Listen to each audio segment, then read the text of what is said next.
जय श्री राम। वृषकेतु शिव जी ने सती को चिंतायुक्त जानकर उन्हें सुख देने के लिए सुंदर कथाएं कही। इस प्रकार मार्ग में विविध प्रकार के इतिहासों को कहते हुए विश्वनाथ कैलाश जा पहुँचे। वहाँ फिर शिव जी अपनी प्रतिज्ञा को याद करके बड़ के पेड़ के नीचे प्रशासन कर लगाकर बैठ गए। शिव जी ने अपना स्वाभाविक रूप संभाला। उनकी अखंड और अपार समाधि लग गई। तब सती जी कैलाश पर रहने लगी। उनके मन में बड़ा दुख था। इस रहस्य को कोई कुछ भी नहीं जानता था। उनका एक एक दिन युग के समान बीत रहा था। सती जी के हृदय में नित्य नया और भारी सोच हो रहा था कि मैं इस दुख समुद्र के पार कब जाऊंगी। मैंने जो श्री रघुनाथ जी का अपमान किया और फिर पति के वचनों को झूठ माना, उसका फल विधाता ने मुझको दिया। जो उचित था वही किया, परंतु हे विधाता, अब तुझे ये उचित नहीं है जो शंकर से विमुख होने पर भी मुझे जिला रहा है।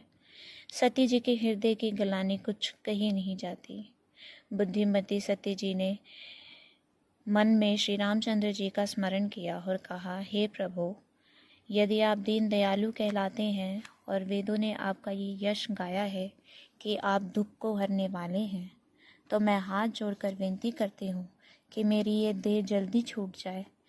यदि मेरा शिव जी के चरणों में प्रेम है और मेरा ये प्रेम का व्रत मन, वचन और कर्म से सत्य है, तो हे सर्वदर्शी प्रभु, सुनिए और शीघ्र वह उपाय कीजिए जिससे मेरा मरण हो और बिना ही परिश्रम यह असाह विपत्ति दूर हो जाए।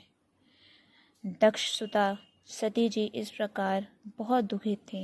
उनको इतना दारुण दुख था कि जिसका वर्णन नहीं किया जा सकता। 87,000 वर्ष बीत जाने पर अविनाशी शिव जी ने समाधि खोली। शिव जी राम नाम का स्मरण करने लगे। तब सती जी ने जाना कि अब जगत के स्वामी जागे। उन्होंने जाकर शिव जी के चरणों में प्रणाम किया। शिव जी ने उनको बैठने के लिए सामने आसन दिया। शिव जी भगवान हरि की रहस्यमय कथाएं कहने लगे। उसी समय दक्ष प्रजापति हुए। ब्रह्मा जी ने सब प्रकार से योग्य देख समझकर दक्ष को प्रजापतियों का नायक बना दिया। तब दक्ष ने इतना बड़ा अधिकार पाया, तब उनके हृदय में अत्यंत अभिमान आ गया। जगत में ऐसा कोई नहीं पैदा हुआ जिसको प्रभुता पाकर मद ना हो। दक्ष ने सब मुनियों को बुला लिया और वह बड़ा यज्ञ करने लगा। जो देवता यज्ञ का भाग पाते हैं, दक्ष ने उन सब को आदर सहित निमंत्रित किया। दक्ष का निमंत्रित पाकर किन्नर, नाग, सिद्ध, गंधर्व और सब देवता अपनी अपनी स्त्रियों सहित चले। विष्णु, ब्रह्मा और महादेव जी को छोड़कर सभी देवता अपना अपना विमान सजाकर चले। सती जी ने देखा अनेकों प्रकार के सुंदर विमान आकाश में चले जा रहे हैं। देव सुंदरियां मधुर गान कर रही हैं, जिन्हें सुनकर मुनियों का ध्यान छूट जाता है। सती जी ने पूछा, तब शिव जी ने सब बातें बतलाई। पिता के यज्ञ की बात सुनकर सती कुछ प्रसन्न हुई और सोचने लगी कि यदि महादेव जी मुझे आज्ञा दे तो इसी बहाने कुछ दिन पिता के घर जाकर रहूं, क्योंकि उनके हृदय में पति द्वारा त्यागी जाने का बड़ा भारी दुख था। पर अपना अपराध समझकर वह कुछ कहती ना थी। आखिर सती जी भय, संकोच और प्रेम रस में सनी हुई मनोहर वाणी से बोली, हे प्रभु, मेरे पिता के घर बहुत बड़ा उत्सव है। यदि आपकी आज्ञा हो तो हे कृपाधाम, मैं आदर सहित उसे देखने जाऊं। शिव जी ने कहा, तुमने बात तो अच्छी कही, ये मेरे मन को भी पसंद आई, पर उन्होंने न्योता नहीं भेजा, ये अनुचित है। दक्ष ने अपनी सभी लड़कियों को बुलाया है, किंतु हमारे वैर के कारण उन्होंने तुमको भी बुला दिया। एक बार ब्रह्मा की सभा में हमसे अप्रसन्न हो गए थे, उसी से वह अब भी हमारा अपमान करते हैं। हे भवानी, जो तुम बिना बुलाए जाओगी तो ना शील स्नेह ही रहेगा, ना मान मर्यादा ही रहेगी। यज्ञ भी इसमें संदेह नहीं कि मित्र, स्वामी, पिता और गुरु के घर बिना बुलाए भी जाना चाहिए।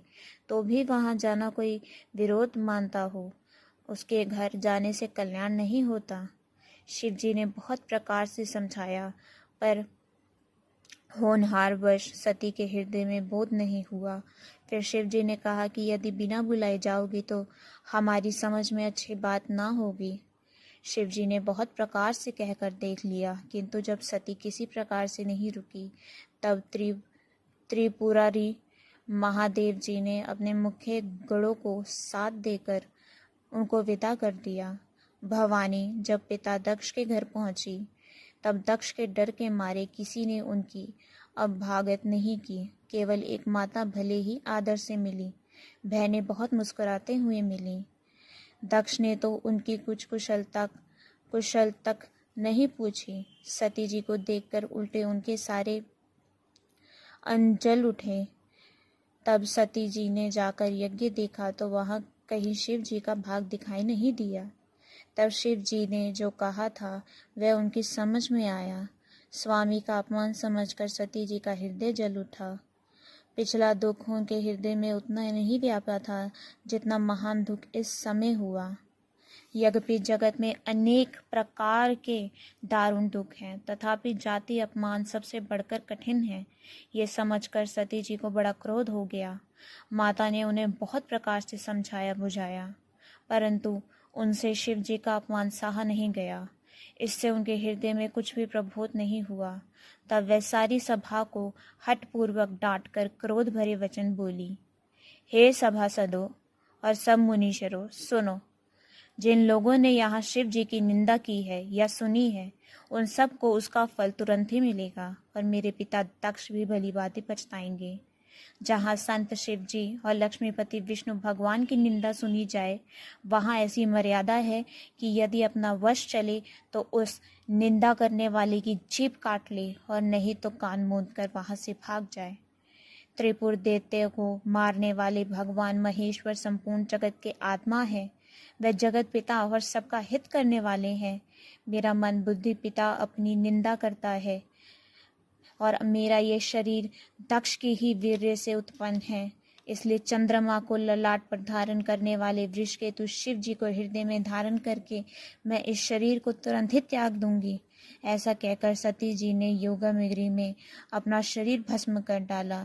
सारी यज्ञशाला में हाहाकार मच गई। सती का मरण सुनकर शिव जी के गण यज्ञ विध्वंस करने लगे। यज्ञ विध्वंस होते देखकर मुनीश्वर भृगु जी ने उनकी रक्षा की। ये सब समाचार शिव जी को मिले। तब उन्होंने क्रोध करके वीरभद्र को भेजा। उन्होंने वहां जाकर यज्ञ विध्वंस कर डाला और सब देवताओं को यथोचित फल दंड दिया। दक्ष की जगत प्रसिद्धि वही गति हुई जो शिवद्रोही की हुआ करती है। ये इतिहास सारा संसार जानता है, इसलिए मैंने संक्षेप में वर्णन किया है।